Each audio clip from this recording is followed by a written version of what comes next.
Most of my Latino and black people who are struggling to get food, clothes, and shelter in the hood are so concerned with that philosophizing about freedom and socialist democracy is usually, unfortunately, beyond their rationale.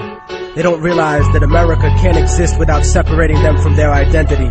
Because if we had some sense of who we really are, there's no way in hell we'd allow this country to push its genocidal consensus on our homelands. This ignorance exists, but it can be destroyed. Niggas talk about change and working within the system to achieve that. The problem with always being a conformist is that when you try to change the system from within, it's not you who changes the system, it's the system that will eventually change you. There is usually nothing wrong with compromising a situation, but compromising yourself in a situation is another story completely. And I have seen this happen long enough in the few years that I've been alive to know that it's a serious problem. Latino America is a huge colony of countries whose presidents are cowards in the face of economic imperialism. You see, third world countries are rich places, abundant in resources, and many of these countries have the capacity to feed their starving people and the children we always see digging for food and trash on commercials. But plutocracies, in other words, a government run by the rich, such as this one, and traditionally oppressive European states, force the third world into buying overpriced, unnecessary goods while exporting huge portions of their natural resources.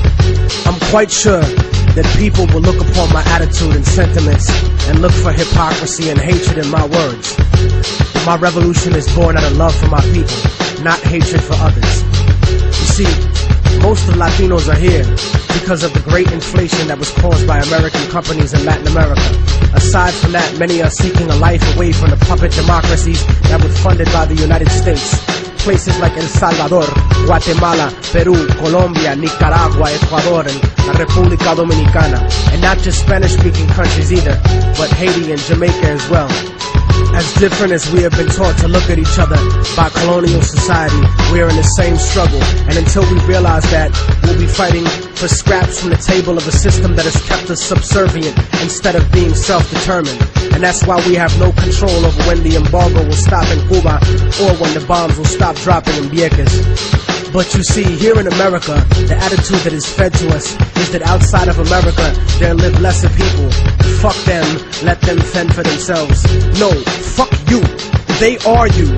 No matter how much you want to dye your hair blonde and put fake eyes in, or follow an anorexic standard of beauty, or no matter how many diamonds you buy from people who exploit your own brutally to get them, no matter what kind of car you drive, or what kind of fancy clothes you put on, you will never be them.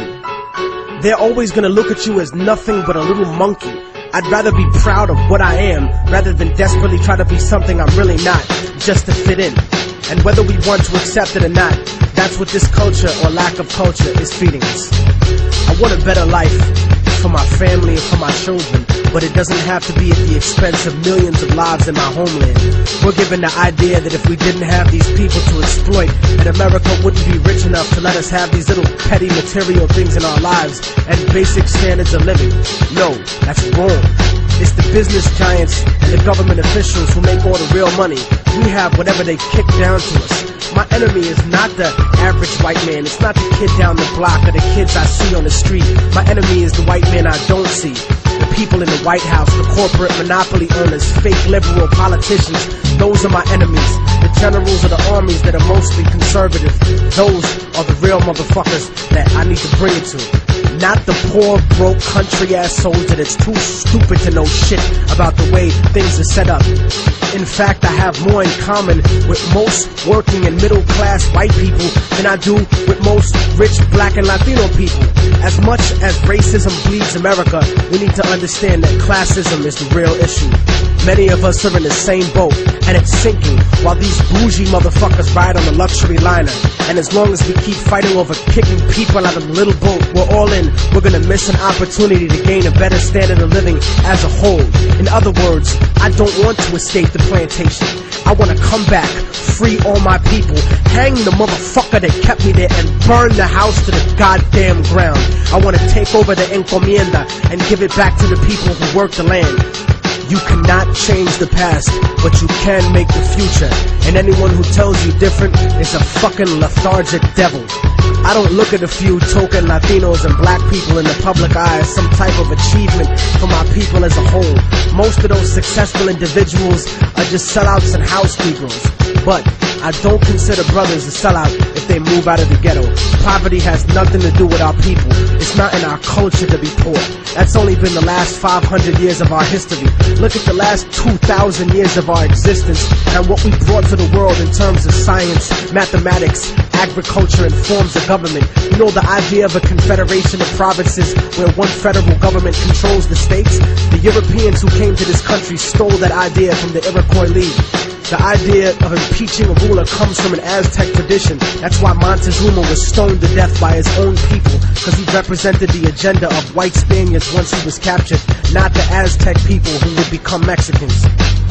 So in conclusion, I'm not gonna vote for anybody just because they black or Latino. They have to truly represent the community and represent what's good for all of us proletariat. Porque si no, entonces te mando pa'l carajo, cabrón, gusano, hijo de puta.